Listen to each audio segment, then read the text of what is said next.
Hoje nós vamos falar sobre psicologia do esporte e também psicologia do trânsito. São duas temáticas, duas áreas, na verdade, né? Muito interessantes. A psicologia do esporte, ela está ganhando espaço mediante ao mercado de trabalho da nossa área de psicologia, e nós vamos falar a psicologia do trânsito também, inclusive da preocupação, né, que os psicólogos que estão atuando nessa área estão encontrando, na verdade, por algumas suposições de que possam as regras elas serem mudadas.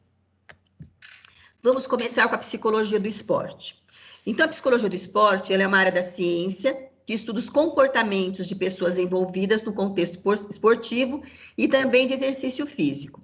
Num dos slides lá da frente já vão estar explicando, mas aí eu vou antecipar. Às vezes, quando a gente pensa que nós vamos falar sobre a psicologia do esporte, é só relacionado ao contexto de esportes profissionais. Na verdade, não é dessa forma, tá? Os exercícios físicos, outras atuações, nós também podemos atuar como psicólogo do esporte.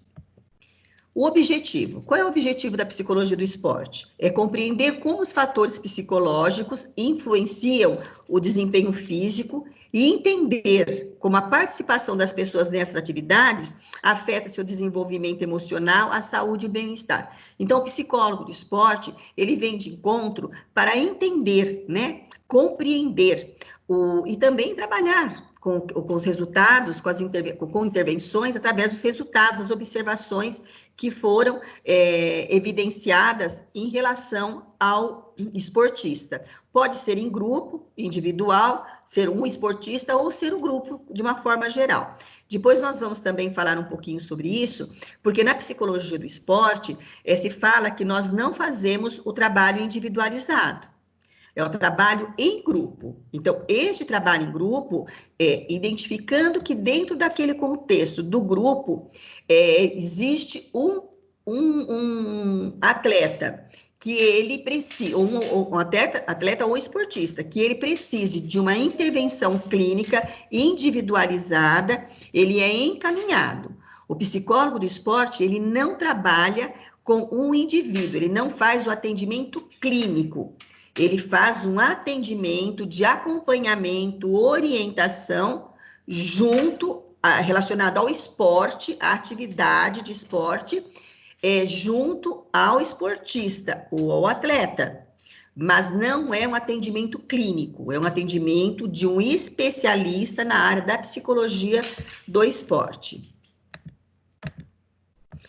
Então, a atuação do psicólogo do esporte objetiva compreender a influência dos fatores psicológicos, que são a parte emocional, né, sobre o desempenho físico e de que forma essa atividade física afeta o seu desenvolvimento emocional, a saúde, o bem-estar das pessoas no contexto esportivo. Então, ele vem entender o que, na verdade, prejudica ou provoca o seu baixo desempenho diante dos seus contextos emocionais daquele momento.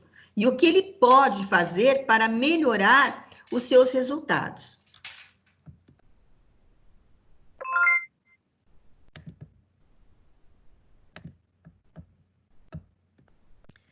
Os objetivos da psicologia esportista. Fortalecer a autoestima, fomentar o espírito de superação, fazer ver a derrota, não como derrota, né? Eu não consigo ler aqui, mas também como uma oportunidade para melhoria, para melhorar o seu desempenho. Aumentar a confiança nas próprias ações esportivas e estimular a coesão e espírito de equipe. O psicólogo do esporte, eu tive já alunos que fizeram, né? Achei muito legal. O estágio, ele fez uma opção de fazer o estágio dele de organizacional, quando eu era a supervisora, dentro de uma equipe de esportes. Então, ele trabalhava exatamente isso, a coesão do espírito da equipe, era do basquete de Bauru, da coesão do espírito de equipe, para que melhorasse o resultado, através dos desempenhos, da coesão, da energia, né, da sinergia, da harmonia desta equipe. A psicologia do esporte, mesmo tendo seu início, né, atrelado a trabalhos realizados há mais de um século nós estamos falando de psicologia de esportes que como uma tema emergente, porque agora que ela está vindo, vendo assim, sendo reconhecida pelos profissionais especialistas da área da psicologia em fazer essa especialização. Até então, ela era considerada uma área que tinha-se pouco acesso. Então, para vocês verem que é realizada há mais de um século. No Brasil, ela ainda é vista como uma prática emergente, tanto por psicólogos como para profissionais de esporte, como os atletas, técnicos e dirigentes. Se observa muitos dirigentes, né, técnicos, que eles acreditam, entre aspas, que atuam como psicólogo orientando a sua equipe. Na verdade, não é. Na verdade, os psicólogos, eles têm o trabalho, o papel dele, junto à equipe, para trabalhar no ambiente, no contexto emocional, e não no contexto do resultado, com a melhoria das suas emoções, com a melhoria da sua autoestima, como falamos no slide anterior, ele vai melhorar o seu desempenho. Não só aquele que é um atleta profissional, mas aqueles que são atletas, que eu chamo de esportistas, que eles são por prazer, que fazem por lazer. Então, o seu desempenho, a partir do momento que vai adquirindo a sua autoestima, melhorando a sua autoestima, os seus desempenhos, os seus resultados, eles começam a ser melhores, começam a apresentar resultados significativos. O reconhecimento como especialidade da psicologia, ela se deu em dezembro de 2000. Os envolvidos não têm clareza como esse tipo de intervenção pode ajudar os atletas a aumentar o rendimento esportivo ou superar situações adversas. Então, o reconhecimento da psicologia, para vocês terem uma ideia, ela tem 19 anos. Na verdade, 19 anos e meio, né? Então, não se tem clareza da importância da intervenção do psicólogo junto ao contexto de esporte. No Brasil, o marco, que nós vamos falar de João Carvalhais, o marco da psicologia do esporte brasileira, ela se deu com a atuação dos estudos de João Carvalhais.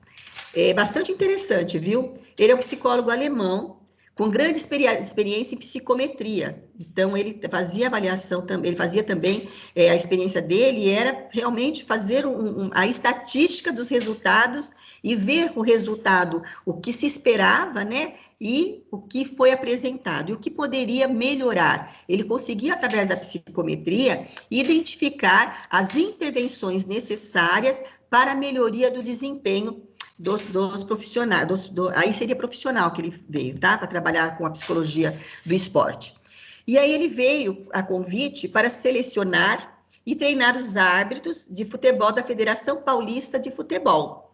Através de como? De entrevistas, testes e observação. Então, ele fazia a seleção desses árbitros de futebol, mas ele vinha também observar quem era treinados. Alguns pontos de corte nas medidas que serviam de padrões de classificação para o árbitros avaliados. Como que ele chegou a esse ponto de corte? Através da experiência que ele tinha em psicometria, ele conseguia, através da sua seleção que ele utilizava, né, que nós reforçando, ele utilizava as entrevistas. As entrevistas em qualquer área, muitas vezes são chamadas de anamnese, em algumas áreas, as entrevistas, elas têm muito peso, muito mais em qualquer área do que os testes, tá?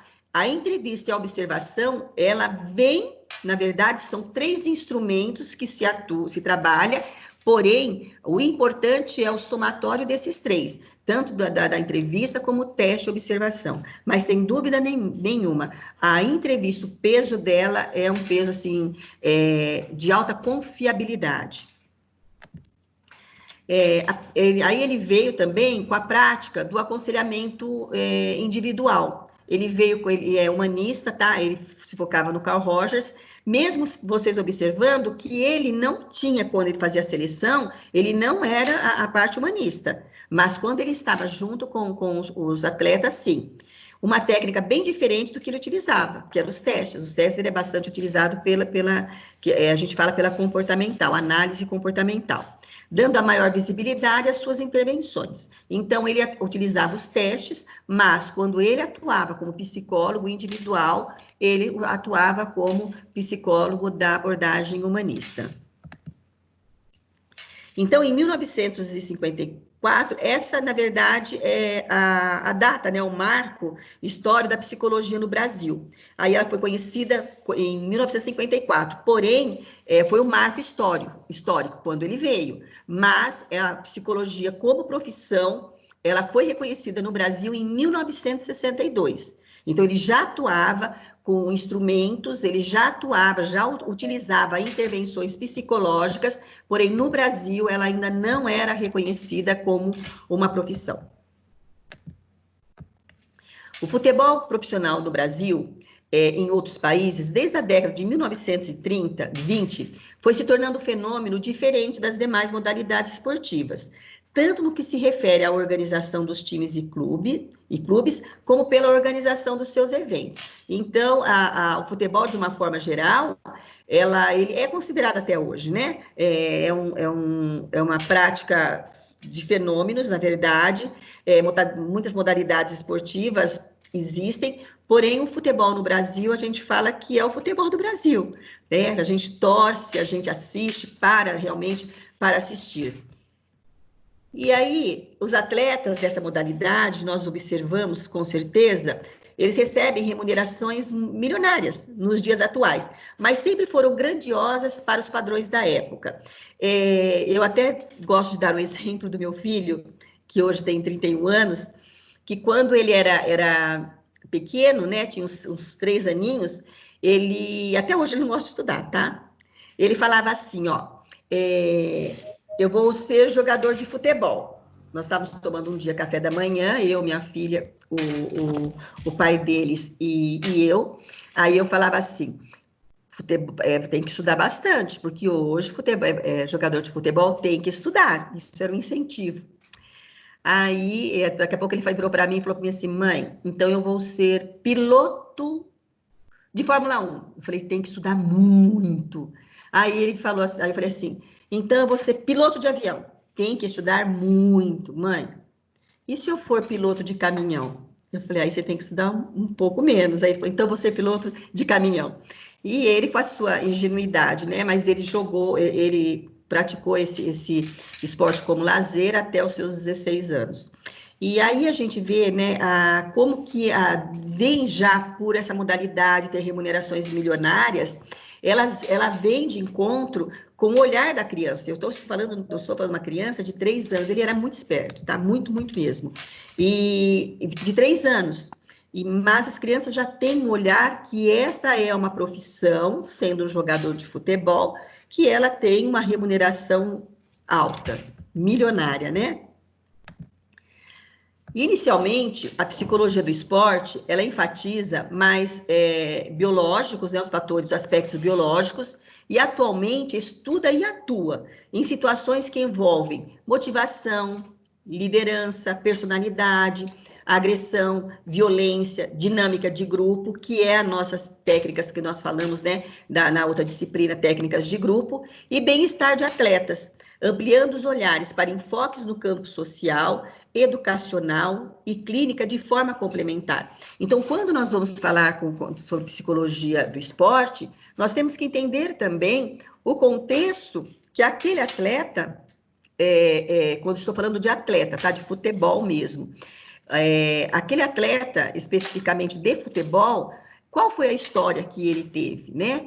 Quais foram as condições para ele chegar até o topo, de ser considerado realmente um craque?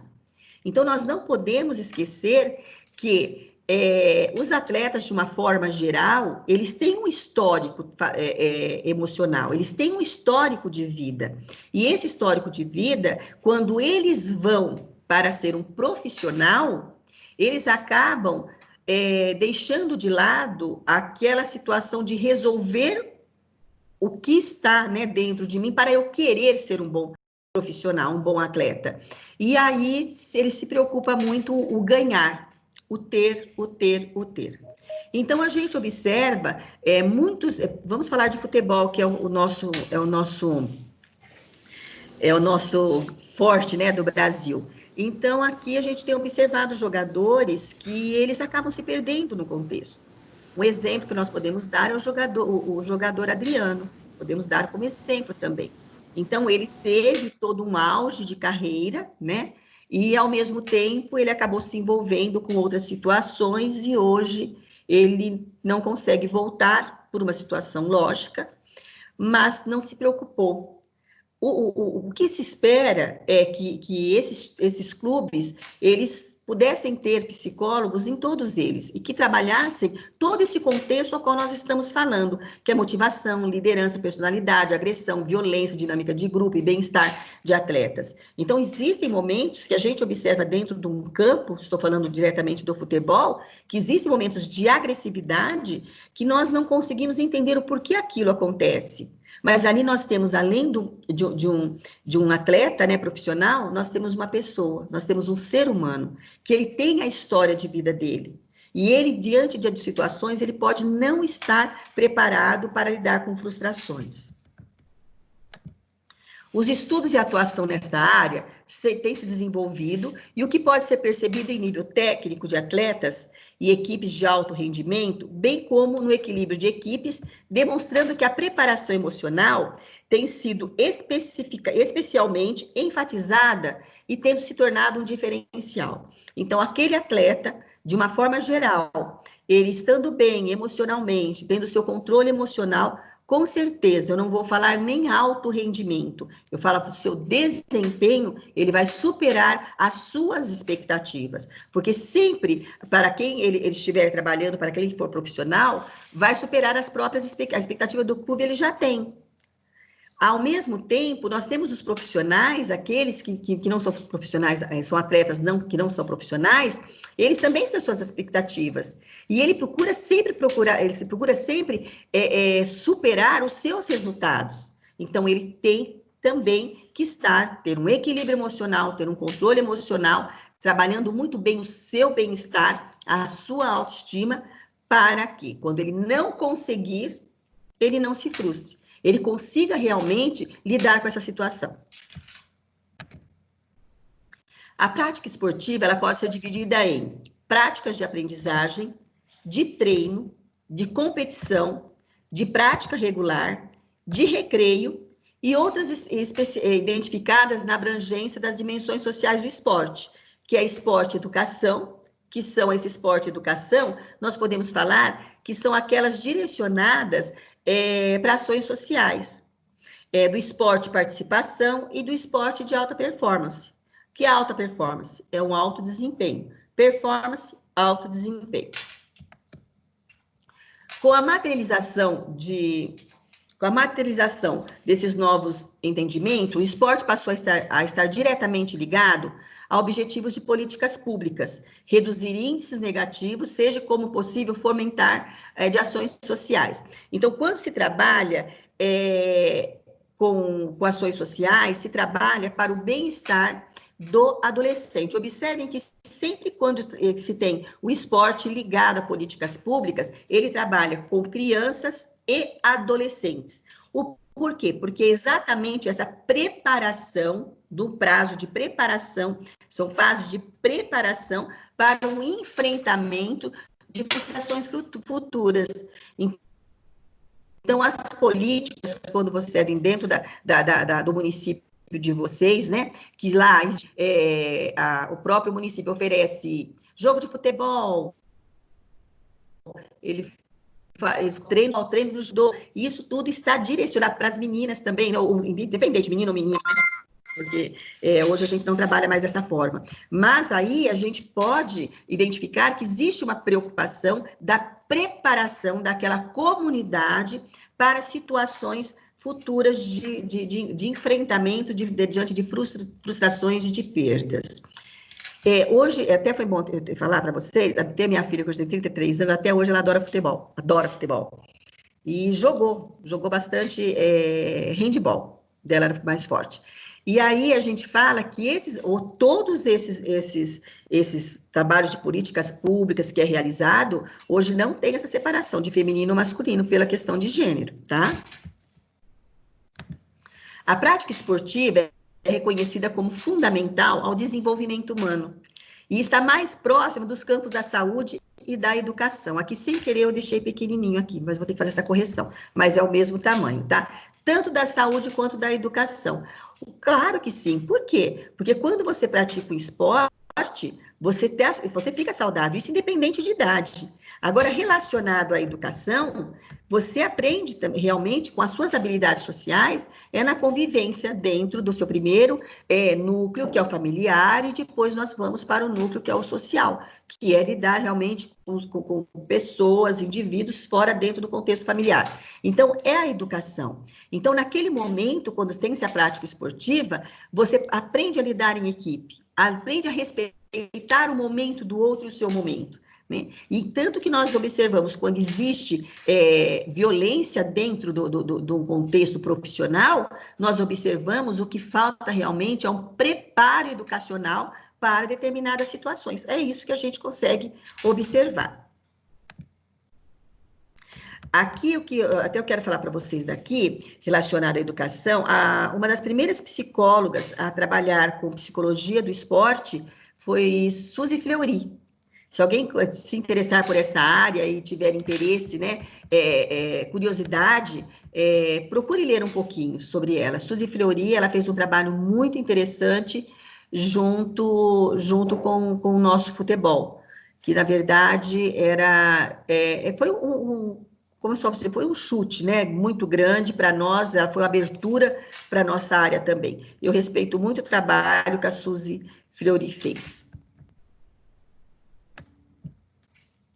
Os resultados dos atletas envolvidos, considerados sobre-humanos em relação à maioria, são submetidos a um tipo de vida de muito controle e regras, e dessa forma mantém a imagem heróica desses atletas. Então, os resultados dos atletas, eles muitas vezes exigem que eles sejam sobre-humanos realmente, em relação à maioria, principalmente quem é considerado craque, quem é considerado o diferencial, aquele que bateu recordes, né? Então, ele é considerado, e isso acaba mantendo a imagem heróica desses atletas. E isso faz com que eles, cada vez mais, ele acabe se desenvolvendo, exigindo mais de você, e vai chegar um momento que, se ele perder, ele não conseguir o resultado que a equipe, de uma forma geral, espera, ou que o clube, de uma forma geral, espera, vai se frustrar, se ele não estiver preparado para isso. No esporte de alto rendimento, o psicólogo trabalha analisando e transformando os determinantes psíquicos, as emoções e os sentimentos que interferem no rendimento do atleta e ou outro grupo esportivo, e tanto o psicólogo quanto a equipe multiprofissional buscam a otimização da performance, melhorar ainda mais a performance numa estrutura formal e institucionalizada. Então, nós trabalhamos com outros profissionais, que são os fisioterapeutas, são até dentistas, eles citam como exemplo. Então, outros profissionais, que preparadores físicos. Então, são outros profissionais que eles têm que estar em sinergia para entender a necessidade de trabalhar com a equipe de uma forma geral. Então, ele fala assim, as emoções, os sentimentos que interferem no rendimento do atleta. Mas vai ter atleta que já aconteceu, né, de ele, de repente, ter perdido alguém há 30 dias. O rendimento dele é estudado, existe o respeito dele não estar preparado emocionalmente. Às vezes, muitos momentos, ele fica no banco, vamos falar do futebol. Ou ele acaba não participando de uma outra modalidade. Por quê? Porque emocionalmente ele não está preparado para aquilo. Então, tem que se respeitar o momento também. Porque, como se diz, ele é um ser humano. E ele tem os seus momentos de tristeza.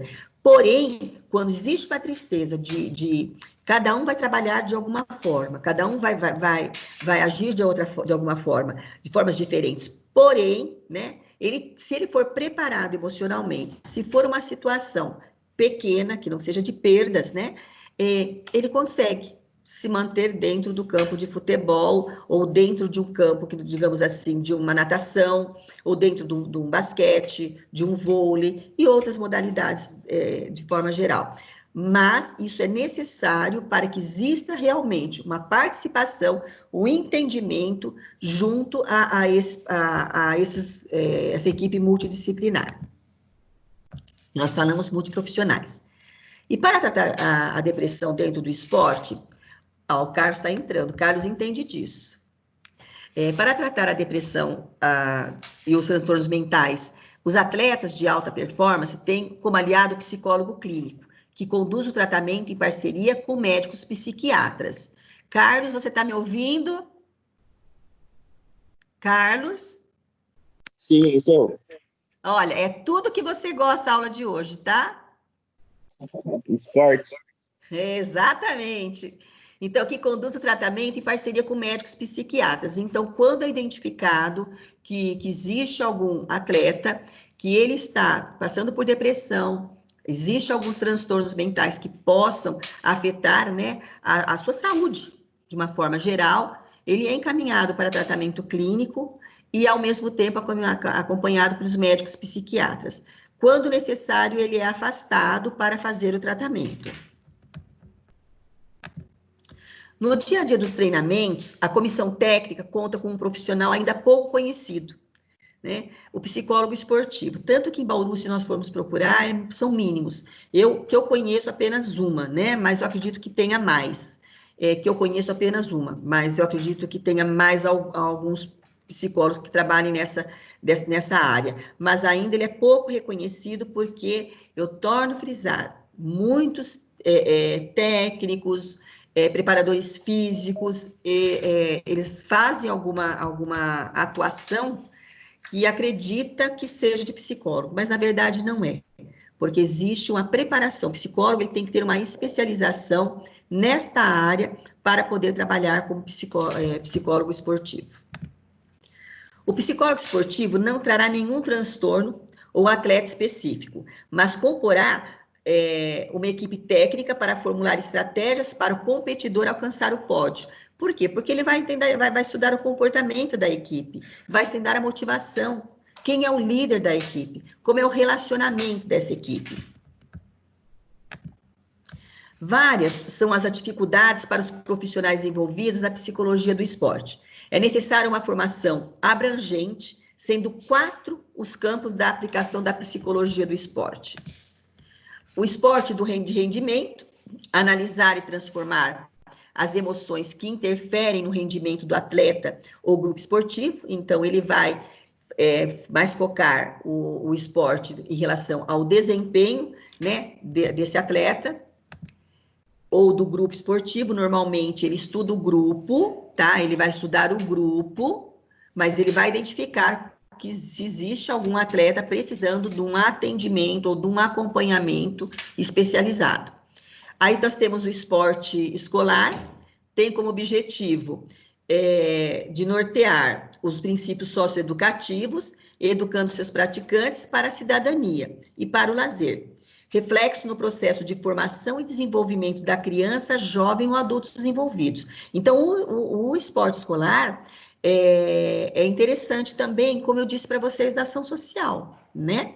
Então, ele vem, de uma forma geral, desenvolvimento da criança, que alguns já estão tendo essa disciplina, e quanto é importante, né, o esporte no desenvolvimento da criança. Eu tive os meus 2 filhos, olha, tem muitos que são muito mais jovens, João com 31, Débora com 33, e eles sempre fizeram esportes, desde muito pequeno. Eles participavam de esportes. Por quê? Mas mais para a prática, né? Não era nada de competição. O João mais de competição, mas de uma forma geral, desde pequenininhos. Exatamente para o preparo do seu desenvolvimento, não só psicomotor, mas do seu desenvolvimento psicomotor. E o jovem e os adultos envolvidos. Aí nós temos a outra modalidade, que é o esporte recreativo.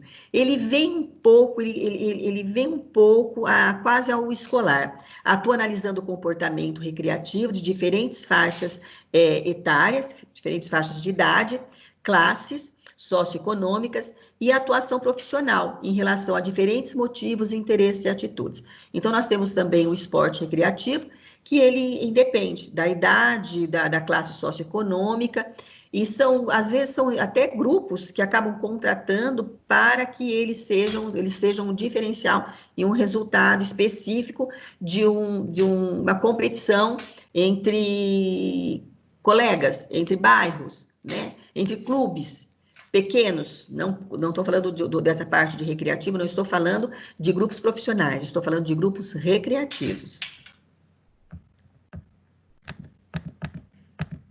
E aí nós temos o de reabilitação, que é desenvolver ação voltadas para a prevenção e intervenção de pessoas portadoras de algum tipo de lesão, decorrente da prática esportiva ou não.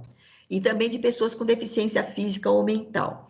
Então, a esporte de reabilitação, a gente observa que esse esporte, ele vem de acordo que as pessoas, quando tem algum tipo de fratura, algum tipo de lesão, e, ao mesmo tempo, ele vem de encontro com aquelas pessoas também que têm algum tipo de deficiência física ou mental. Então, existe essa reabilitação. Nós temos uma colega da psicologia, que está se formando agora, ela está falando sobre a reabilitação. É a prática da reabilitação em crianças com deficiência física e o papel de psicólogo nesse contexto, né? E está sendo muito legal, viu? Estou aprendendo bastante com esse TCC dela.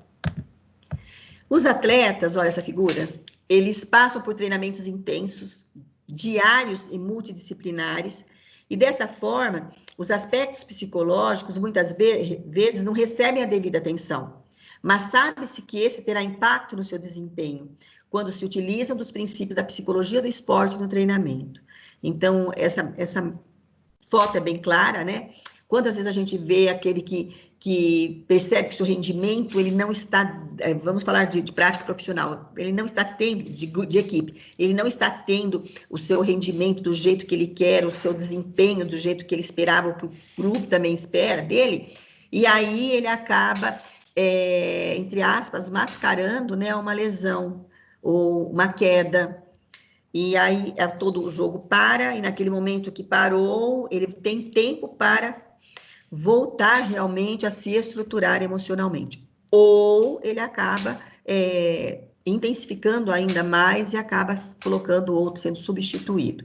Por quê, gente? Os treinamentos, eles são muito intensos. Além de tudo, de ser diários, são multidisciplinares. Quais são os aspectos psicológicos que eles trabalham sob pressão? Né? Como nós falamos, a remuneração deles milionárias. Então, quanto que ele perde com isso, né? Então, ele acaba se cobrando também para que ele tenha um alto desempenho, que a gente fala de alta performance. E aqui, né, como lidar com a pressão? Como será? Então, às vezes, a gente está assistindo o jogo, vocês vão lembrar de mim, hein? A gente está assistindo o jogo e fala, ai, parece que tá um banana, tá caindo à toa. Nossa senhora, não chuta certo, não chuta no gol, tá perdendo tudo, né? Como que ele está emocionalmente? Agora, quando nós olharmos como psicólogo, começa a analisá-lo desde o comecinho do jogo, como ele estava. Então, ele já começou o jogo de qualquer que seja, né? Aqueles que sejam em grupo, qualquer modalidade, ele já começou de uma forma que ele não ia ter o seu desempenho. Mas como que está o emocional dele? Como que estão os aspectos psicológicos dele? Né? E a gente não leva em consideração. Muitas vezes ele é criticado, a mídia cai matando, e ele acaba sendo pressionado ainda mais emocionalmente pelo seu baixo desempenho. E a psicologia do esporte são necessários alguns conhecimentos, como construtos psicológicos. O que são esses construtos psicológicos?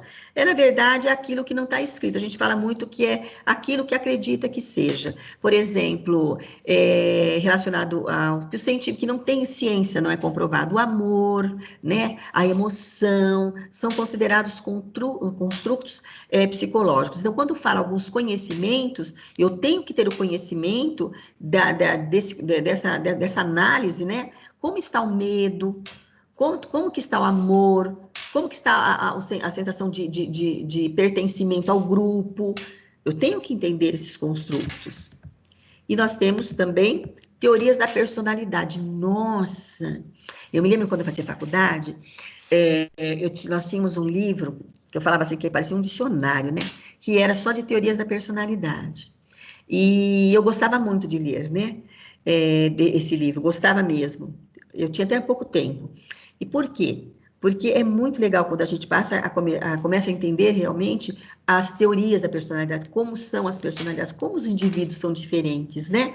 E como que cada um, ele reage de uma forma diferente em determinada situação.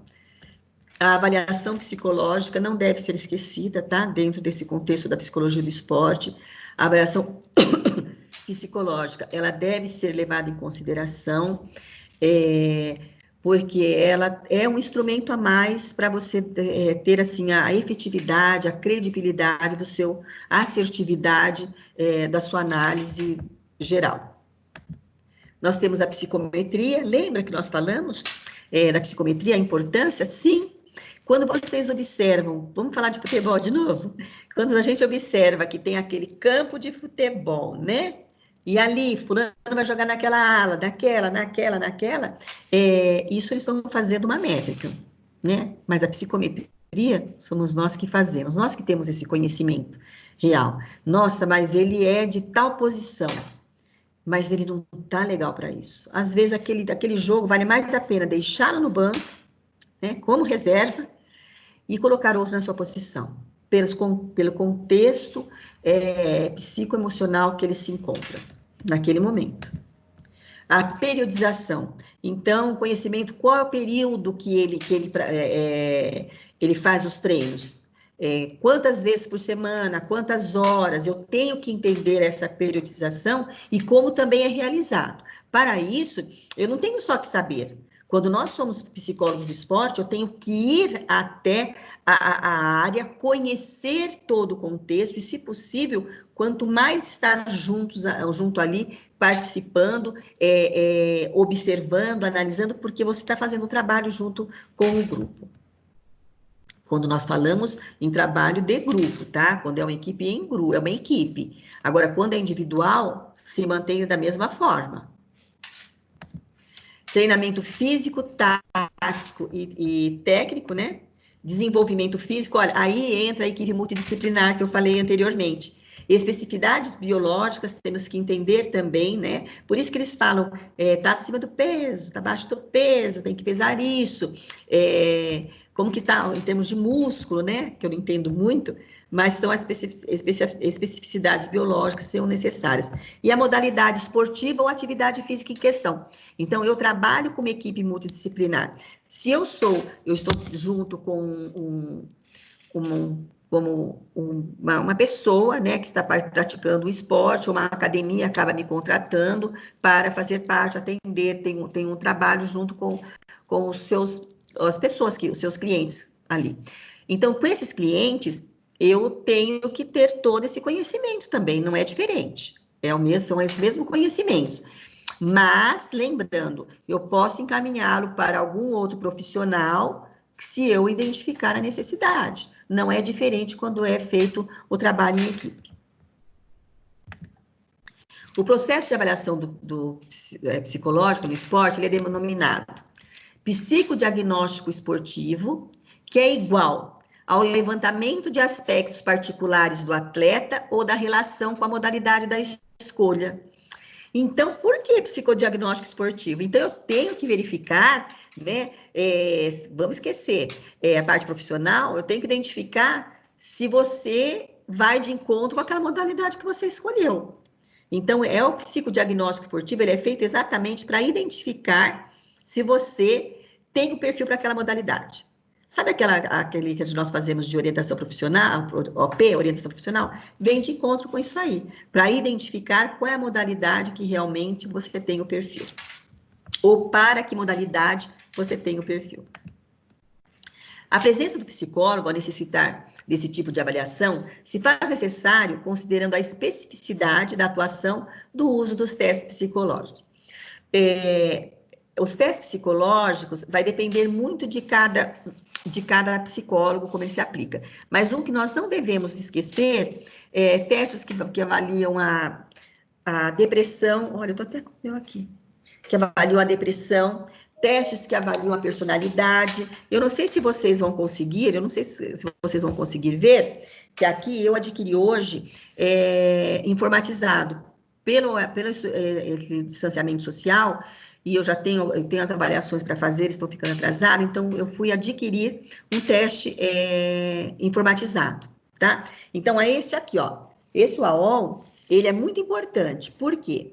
Este daqui é um teste que ele vem de encontro para ver atenção concentrada, dividida e alternada. Então, para quem é um atleta de uma forma geral, ele precisa ter essas atenções aqui. Então, ele faz através de computador, mas nós temos também um outro teste que ele é quase parecido que é o BPA, que pode ser aplicado também avaliando essas atenções.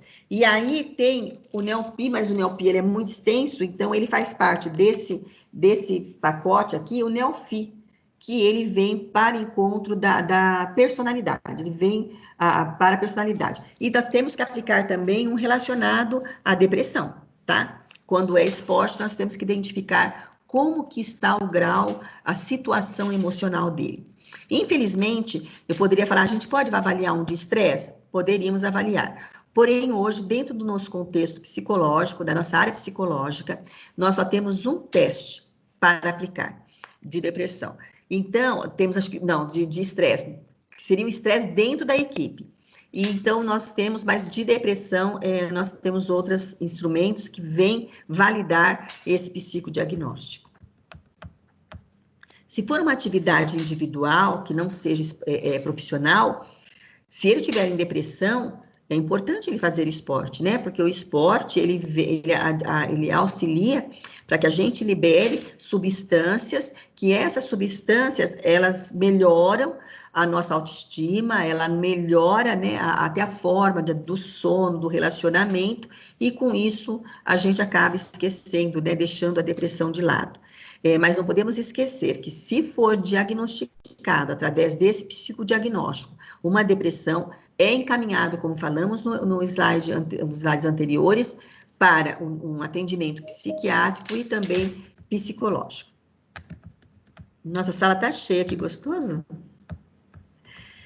As investigações de caráter diagnóstico têm por objetivo determinar o nível de desenvolvimento de funções e capacidades do atleta com a finalidade de prognosticar os resultados esportivos, que é aquilo que eu já passei para vocês, falei para vocês. E aí nós vamos começar com uma, ai, caiu. Nós vamos começar com uma, com a psicologia do trânsito. Tá gravando, mas estou carregando aqui, tá? A psicologia do trânsito. A psicologia do trânsito, ela foi o primeiro estágio que eu fiz em 1982, né? Eu me formei em 84, foi o primeiro estágio que eu fiz dentro da faculdade, foi dentro de um psicotécnico. E eu me lembro que nós aplicávamos o PMK e corrigimos também o PMK. Era muito difícil, né? Hoje é um teste que ele ficou um tempo não validado, não teve a sua validação e hoje ele já está com a sua validação. Quando ele saiu não favorável, nós começou a aplicar-se o palográfico, mas hoje o PMK está voltando com grande força dentro da psicologia do trânsito. Eu gosto muito, viu? Fui também, por que eu gosto?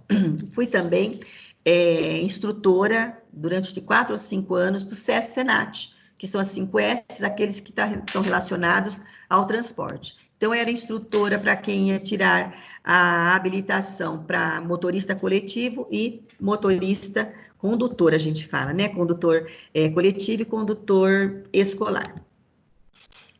Então, a psicologia do trânsito é uma área da psicologia que investiga os comportamentos humanos do trânsito, os fatores conscientes e inconscientes que os provocam e os alteram.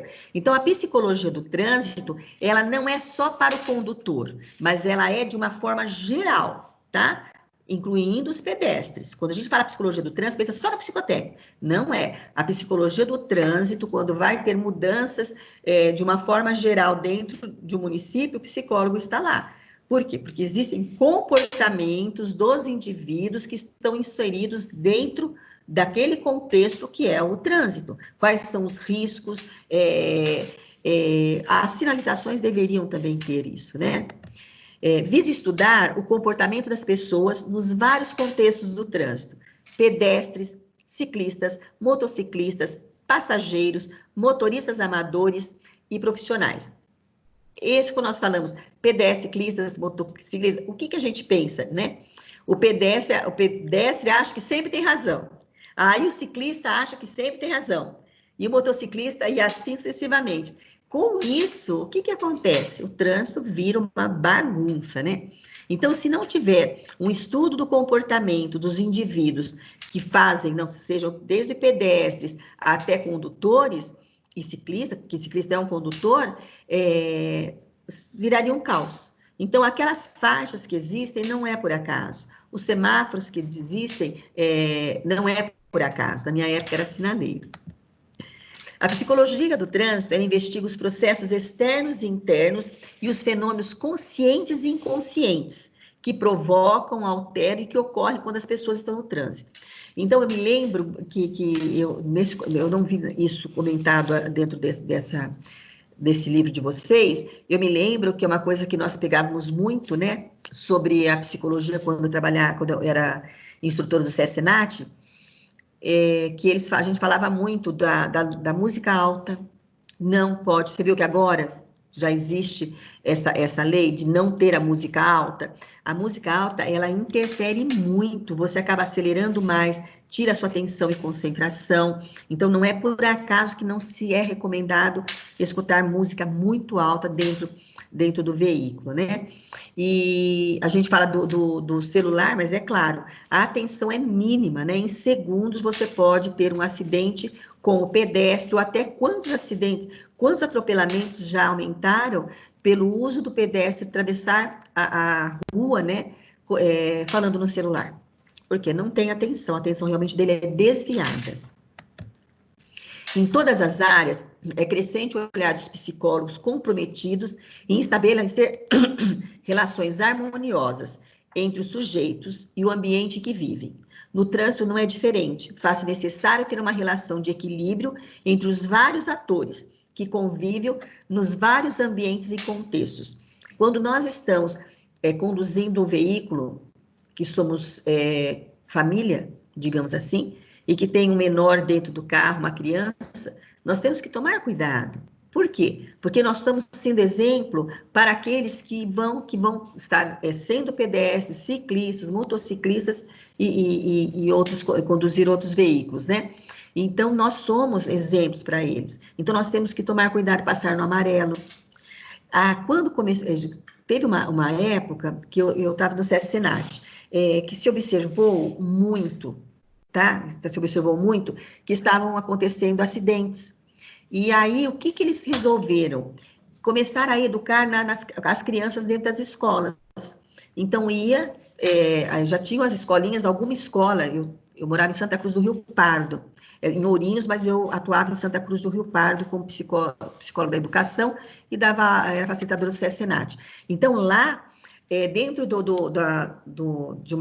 local, a qual era a Secretaria da Educação, tinha no meio, eles fizeram tipo uma pista realmente, e as crianças, elas tinham dias marcados, horário, tudo, né, com as escolas, e eles levavam as escolas. Lá eles andavam de bicicletinha, que era triciclo, porque eram pequenininhos, eles andavam para atravessar, tinha o semáforo, então existia a educação. Para quê? Para já começar a se educar, para ele ter uma relação harmoniosa dentro do trânsito. Então, a história da psicologia do trânsito no Brasil pode ser dividida em dois momentos, né? Antes e após a regulamentação da profissão do psicólogo no Brasil em 1962.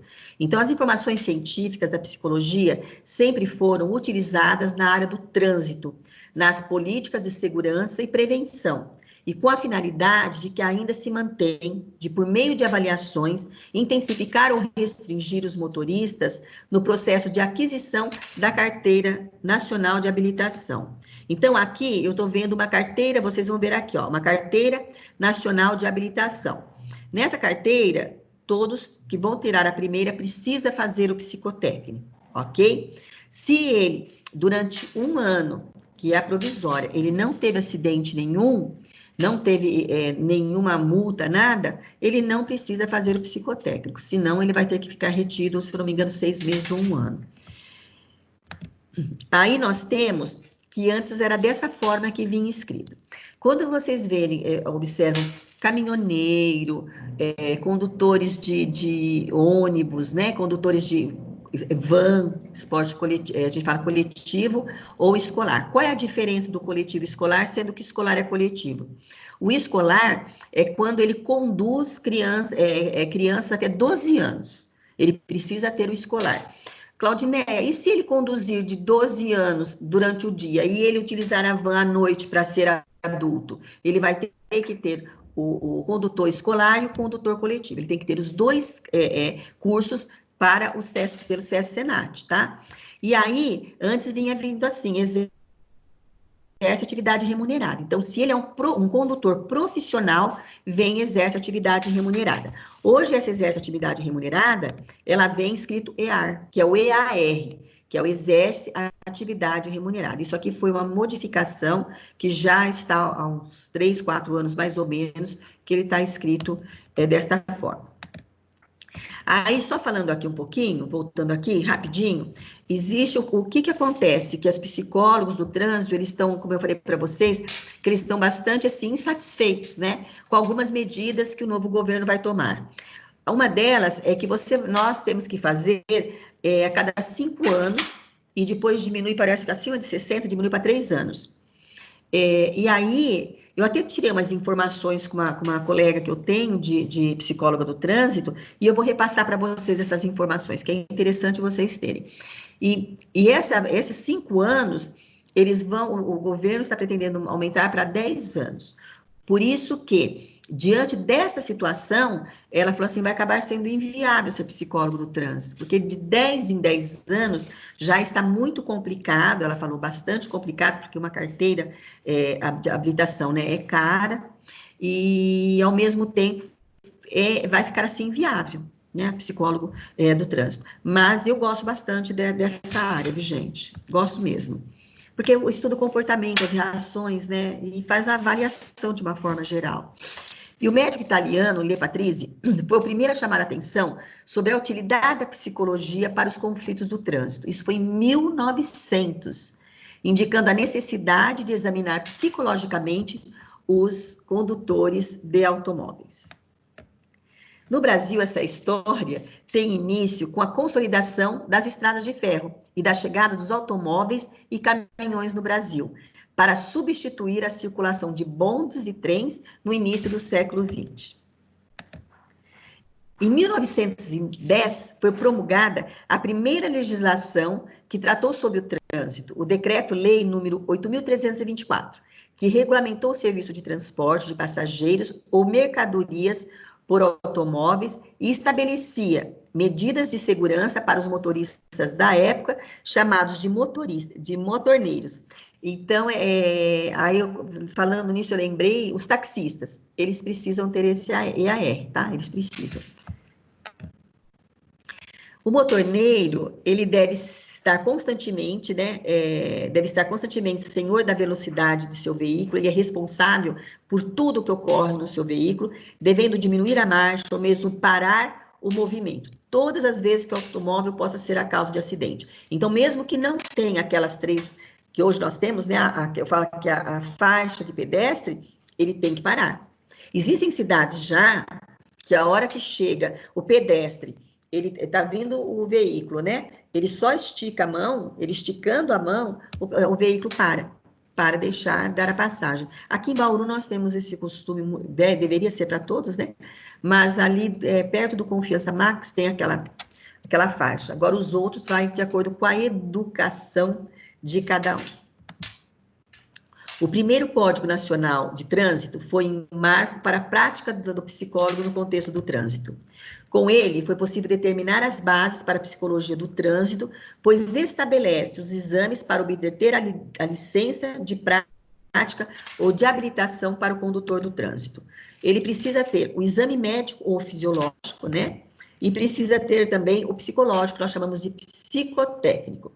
O fisiológico ou médico também alguma coisa está para mudar, eu não sei, mas ainda está em estudos a mudança relacionada a isso. Quando nós vamos fazer do médico, ele avalia o quê? O óculos, né, a sua visão, como que está, e também alguns, eles avaliam como está a sua parte de coordenação. Eu posso dar o exemplo que eu tive uma fratura muito séria no braço e eu fiquei impossibilitada durante uns meses. E quando eu tinha que renovar a minha CNH, acho que 2 meses depois que eu já tinha feito a cirurgia. E aí, durante a avaliação, a avaliação do médico, ele me deu alguma, como se fosse alguma coisa redonda ali, sabe? E que esse era um aparelho. Eu tinha que apertar forte com a minha mão direita e apertar forte com a minha mão esquerda. O que aconteceu? Eu apertei forte com a minha mão direita, mas eu não tive força nenhuma com a minha mão esquerda. Então, eu fiquei afastada ele deu um afastamento de 30 dias, não tendo custo, para esse novo exame. E aí, depois de 30 dias, eu refiz, e aí fui aprovada, né? Fui dada como apta. Mas o exame médico, ele é bastante importante. Só quando a gente realmente precisa, que a gente sabe, né, da importância dele. Porque realmente eu não tinha condições de dirigir, eu não tinha força no braço suficiente, no caso de uma freada, de algum tipo de outra ação, que eu precisasse vir a... Considerando o movimento pós-regulamentação da profissão em 1966, depois de 4 anos que foi regulamentada a profissão de psicologia no Brasil, foi instituído o Código Nacional de Trânsito, lei que reorganizou o Sistema Nacional do Trânsito, que é o SNT, e regulamentou a criação do Departamentos de Trânsitos, que é o DETRANS. Cada estado deveria implantar o seu próprio DETRAN e, dentro da estrutura, a obrigatoriedade dos serviços psicotécnicos. Então, aqui está o livrinho, né? E a gente utiliza muito esse código de trânsito quando nós vamos tirar a nossa habilitação. Com isso, os psicólogos reconhecidos por lei inseriram-se efetivamente no processo de habilitação dentro dos DETRANs, na realização do exame psicotécnico e candidatos à habilitação. Eu até perguntei. A década de 60, 1960, ficou caracterizada pela organização político-administrativa de categoria dos psicólogos, com expansão da profissão em diferentes espaços de atuação e exemplos do DETRAN, porém ainda era caracterizada pela organização. Até eu conversei com essa psicóloga, que é colega que é do DETRAN, que ela é do DETRAN, né, porque ela faz a avaliação. Hoje, inclusive, o DETRAN é muito exigente pelas clínicas, né, que aplicam, os psicotécnicos que aplicam essas avaliações, tem que ser testes totalmente regulamentados, tem que estar coerente com o que eles solicitam, as entrevistas, e não só isso, os locais. Um exemplo, se eu tenho o meu psicotécnico, eu quero fazer esse psicotécnico, fez toda a adequação do DETRAN, eu quero fazer esse psicotécnico, mas vão sobrar 2 salas, e aí eu posso convidar, por exemplo, a Eliana para vir ter clínica lá no meu psicotécnico? Não, não pode, tá? Eu posso, como psicóloga do trânsito, atuar em clínica ali, eu posso, porém, se eu convidar outra que não tenha a ver, não. O Rosestratem também ressalta que, ao considerar as estradas e um carro enquanto uma massa de movimento, a psicologia do trânsito se relaciona com várias especialidades, sendo necessário dialogar com outras áreas do conhecimento. Mais uma vez, uma equipe multidisciplinar, né? Eu tenho que conversar com a engenharia, entender o processo de como se redesenha, né, de desenho e redesenha o trânsito. A medicina do trabalho, tá aí, olha, a medicina do trabalho. Eu preciso entender quando que é considerado risco de trânsito, risco de trajeto, a gente fala acidente de trajeto. Eu tenho que entender todo o esquema realmente do relacionado à medicina do trabalho, que tem a ver com o indivíduo. Por quê? Porque o indivíduo, o sair do trabalho ou o ir do trabalho, como que está a emoção dele, como que ele é como indivíduo. Eu não vou estudar o indivíduo, mas eu vou estudar o contexto relacionado ao trânsito desse,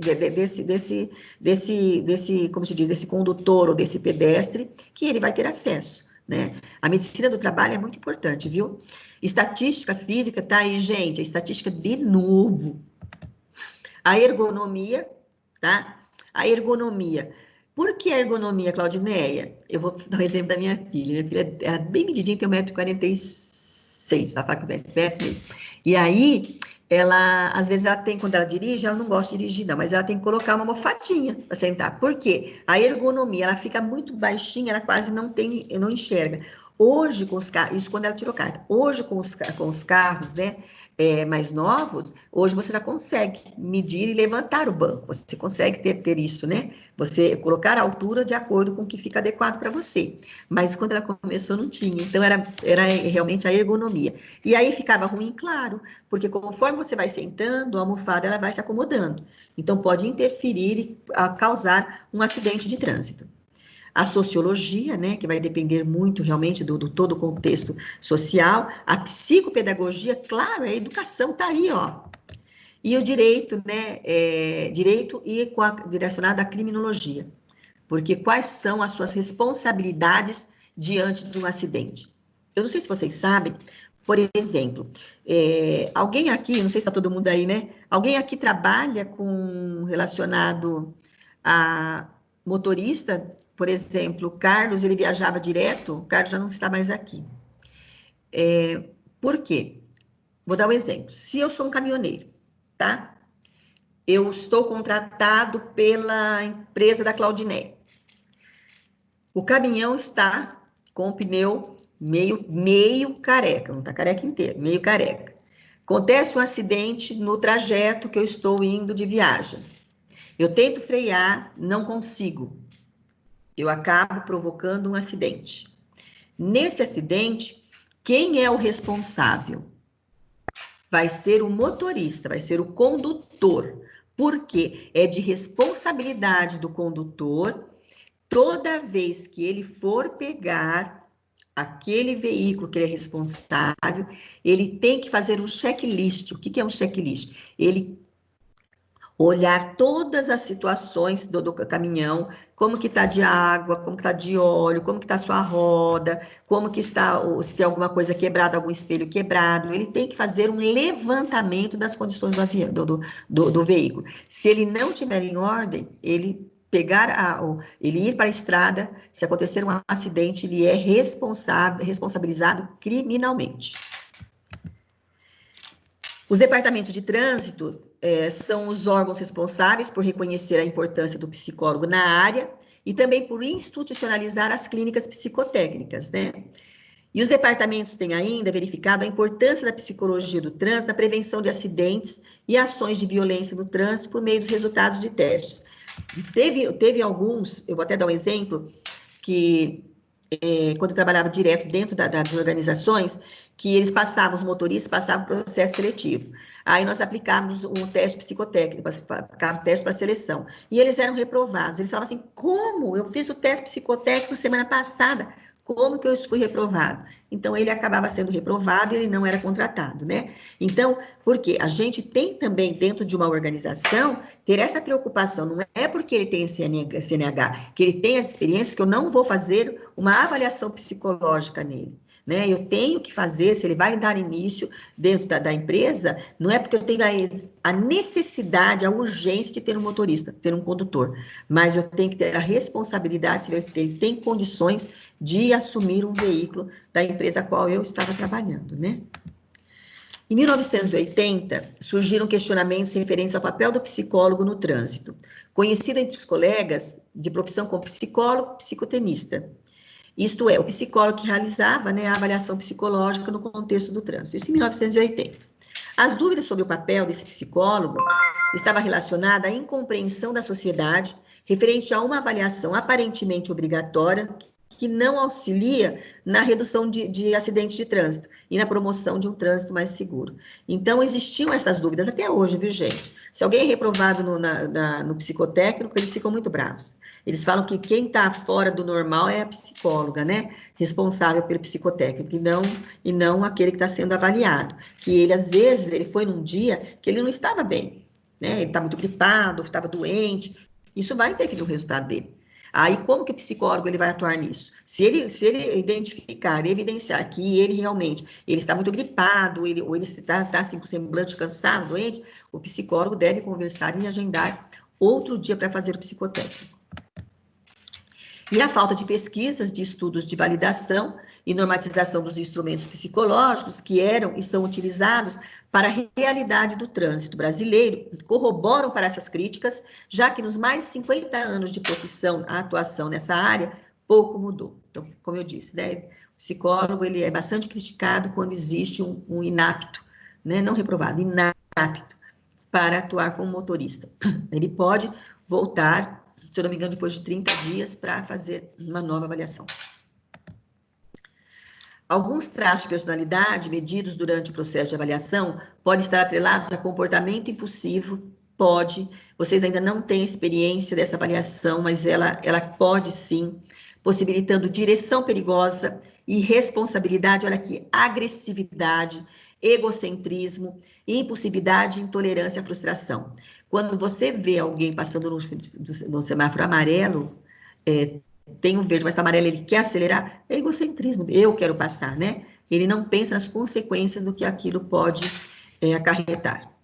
E na área da psicologia do trânsito, os instrumentos de avaliação psicológica objetivam avaliar a inteligência geral, então a gente já vê a partir daí quais são os testes que devem ser aplicados, a percepção, a capacidade de prevenção e tomada de decisão, bem como as habilidades psicomotoras, que aí vem o PMK, ou o palográfico, o equilíbrio emocional, a agressividade, a sociabilidade, a tolerância, a frustração e aspectos da personalidade do indivíduo. Então, ele consegue, através dos instrumentos, né, que ele aplica, ele consegue dar um perfil, né, psicológico, assertivo, para estar apto ou inapto para a sua CNH. Para o indivíduo capaz de dirigir, ele necessita ter habilidades motoras. Deu exemplo, né, meu, que eu não tinha força de colocar, de apertar aquele instrumento que estava utilizando realmente para ver a minha força nas mãos, eu não tinha habilidade motora, bem como as habilidades emocionais, pois adaptar suas emoções em situações de trânsito se faz necessário.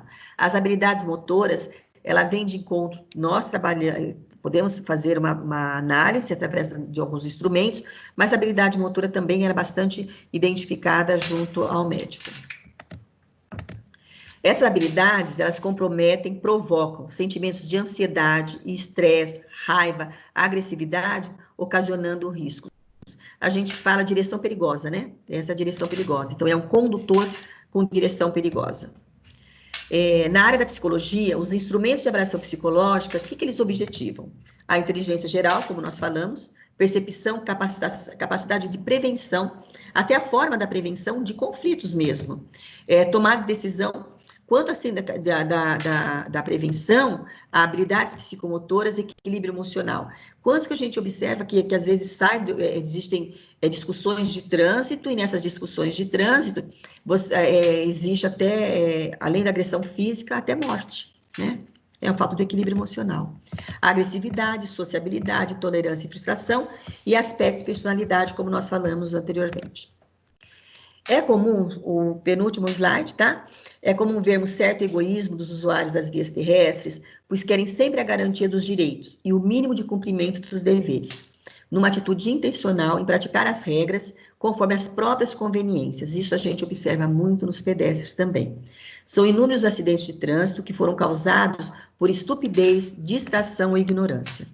A conscientização de que o trânsito é de todos e de que suas leis não são meras imposições autoritárias é fundamental para o estabelecimento de uma convivência pacífica que contemplaria os direitos e deveres de todos. Então, isso vai da educação, né? O que é educação? Não é aquele mal educado, não é isso. Eu tenho meus direitos, mas eu tenho os meus deveres. Então, quando nós temos a consciência dos direitos e deveres, com certeza nós evitamos muitos riscos, muitos acidentes direcionados ao trânsito, porque nós estamos falando da psicologia do trânsito. Então, os pedestres, de uma forma geral, quais são os deveres dele? Né? Os ciclistas, quais são os deveres? Os motociclistas, quais são os deveres? Né? Os condutores, de uma forma geral, quais são os seus deveres? Então, nós temos que saber não só os nossos direitos, porque nós estamos em alguma dessas classes que eu falei, mas quais são os nossos deveres relacionado ao trânsito.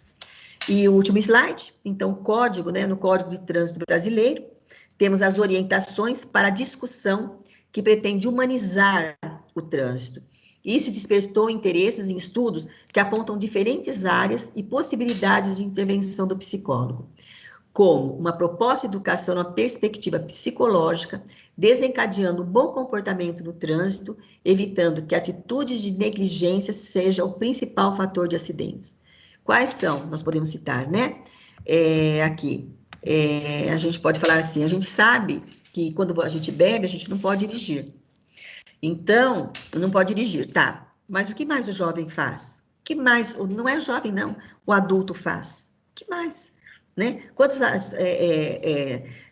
festas de família, festa de amigos, que eu vou, ou meu esposo vai, os meus filhos vão, que aí, que são jovens, não, são adultos já, que vão e às vezes tomam uma ou duas cervejas, digamos assim, bebida alcoólica, e acaba pegando conduzindo, né, um veículo. Nós temos consciência disso, com certeza, que pode acontecer um acidente. Por quê, gente?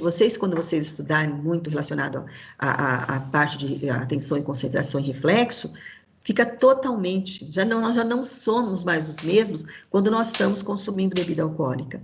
Outra coisa, fumar, né, dirigindo, também não é, porque se você vai fumar, você dirige apenas, conduz o veículo apenas com uma mão. Eu estou dizendo, o ciclista, motociclista não tem como fumar, mas o ciclista tem, e a gente observa também. Ou às vezes também o pedestre atravessar a rua fumando. Então, são exemplos que eu estou dando que a gente tem que se preocupar, que são comportamentos, atitudes que nós temos que prejudica e pode provocar um acidente. E a psicologia do trânsito está diretamente ligada com a psicologia ambiental. E um diálogo mais próximo se faz necessário e muito procedente, né? Pois se o ambiente, sem ambiente não há trânsito. Ok? Agradecendo a presença de vocês, vou ver quem está aqui agora.